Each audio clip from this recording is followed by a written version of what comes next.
안녕하세요. 고양특례시 세무사 자담세무에게 송대권 세무사입니다. 지난 2022년 12월부터 작년 2023년 9월 무렵까지 기간 동안에 각종 언론 매체에 대대적으로 보도되기 시작한 일련의 빌라왕 사태는 대표적인 전세 사기 범죄로, 이 사건들로 인하여 수많은 무고한 서민 임차인 분들이 피땀 흘려 이룩한 중요한 재산인 전세 보증금을 돌려받지 못하는 피해가 속출하였다는 비극적인 사실이 잘 알려져 있습니다.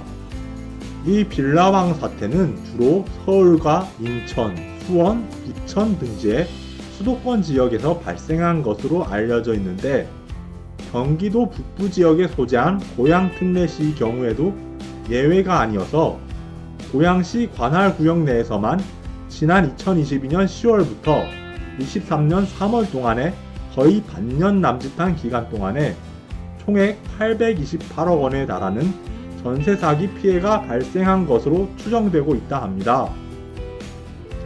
그 중에서도 지난 2023년 6월에 고양시 덕양구 소재 모 빌라 건물에서 총 17명의 집단 전세 사기 피해자분들이 생겨났는데, 피해자분들 대부분이 20대에서 30대 사회초년생인데다가 그 1인당 보증금 피해 규모가 6,300만원에서 7,100만원에 이르는 것으로 밝혀진 안타까운 사연도 발생하였다고 합니다.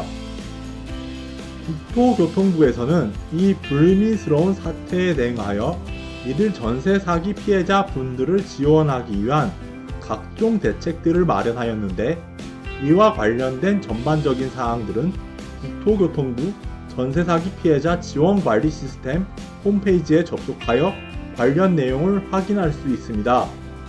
이들 지원 정책들 중에서도 임차인 자격으로 자신들이 거주하고 있던 기존 주택을 경매나 공매 절차에서 매수하기를 희망하는 분들은 전세 사기 피해자 우선 매수권이라는 제도를 이용하여 행사하면, 임차인 분들이 비록 대항력을 갖추지 못한 후순위 채권자여도 경매 절차 진행 시 우선적으로 주택을 매수할 수 있는 권리를 보유할 수 있게 됩니다.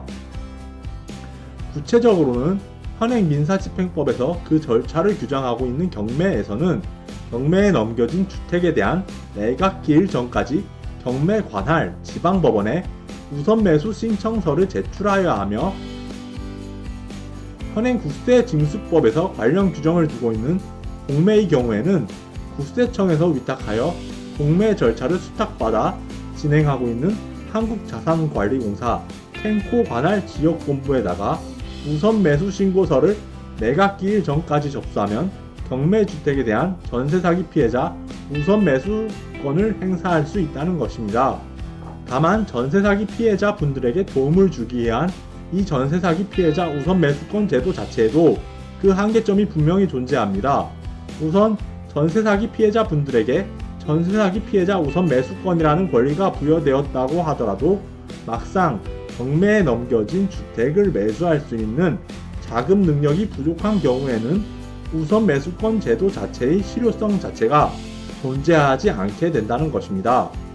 그리고 전세 사기 피해자 우선 매수권을 행사하여 경매 주택을 낙찰받은 경우라고 하더라도 빌라 등의 경우에는 빌라왕 사태 이후로 이 아파트에 대한 수요 자체가 급락하여 그 가격의 반등을 기대하기 어려운 상황에 있다는 것 또한 문제입니다.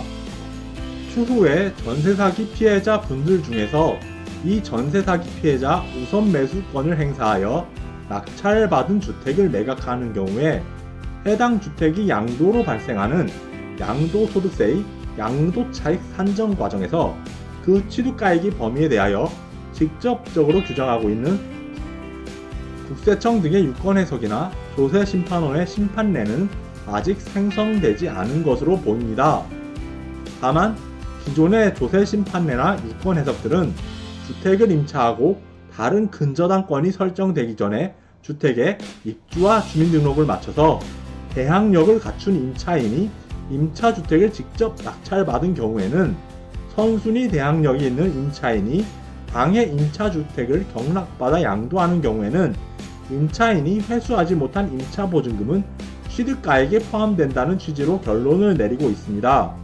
그렇다면 최근에 빌라왕 사태로 인하여 무고하게 피해를 본 전세 사기 피해자 분들의 경우에도 경매주택과 관련하여 대항력 있는 전세권자가 경락받은 경우에 해당하여야만 해당 주택을 양도하는 경우에 양도차익 산정에 있어서 회수하지 못한 전세보증금의 전부 또는 일부 금액을 취득가액에 포함시킬 수 있는 것이라는 결론이 도출됩니다. 참고로 대항력 없는 전세권자가 경락을 받은 경우에는 당해 임차인이 회수하지 못한 전세보증금의 전부 또는 일부 금액은 취득가액에 포함되지 아니한다는 취지의 조세심판례가 여러 존재합니다. 이 전세사기 피해자 우선매수권 제도는 전세사기 피해자분들이 그 도입을 꾸준하게 요청하여 온 것이라고 하는데, 그 취지 자체는 임차인의 전세 보증금 보장보다는 주거 안정을 고려한 조치로 평가받고 있다고 합니다. 전세사기 피해자분들이 임차인 자격으로 거주하던 주택이 경매로 넘어가서 임차인 이외의 제3자에게 낙찰되는 경우에 해당 주택에 선순위 근저당이 설정되어 있다면 임차인이 전세 보증금 자체를 거의 돌려받지 못하는 불상사가 빈발하였기 때문입니다. 앞에서 살펴본 것처럼 전세 사기 피해자 분들에게 실질적인 도움을 제공하기 위하여 마련된 이 전세 사기 피해자 우선 매수권 제도 자체에도 여러 한계점이 존재합니다. 개인적으로는 전세 사기 피해자 분들이 낙찰받은 주택을 양도하는 과정에서 그 취득가액에 회수하지 못한 전세 보증금의 전부 또는 일부 금액을 포함할 수 있는지 여부 자체가 기존 유권 해석이나 조세 심판례의 결론을 따른다면 현행 주택임대차보호법상의 대항력 유무에 달려있다는 것 또한 그 한계점 중 하나라는 생각이 듭니다. 전세 사기 피해자분들이 빌라왕 사태로 인하여 발생한 피해들 중 하나인 회수하지 못한 전세 보증금의 전부 또는 일부 금액에 대해서도 지원이 필요하다는 생각이 들기 때문입니다. 이상 고양특례시 세무사 자담세무에게 송대건 세무사였습니다. 감사합니다.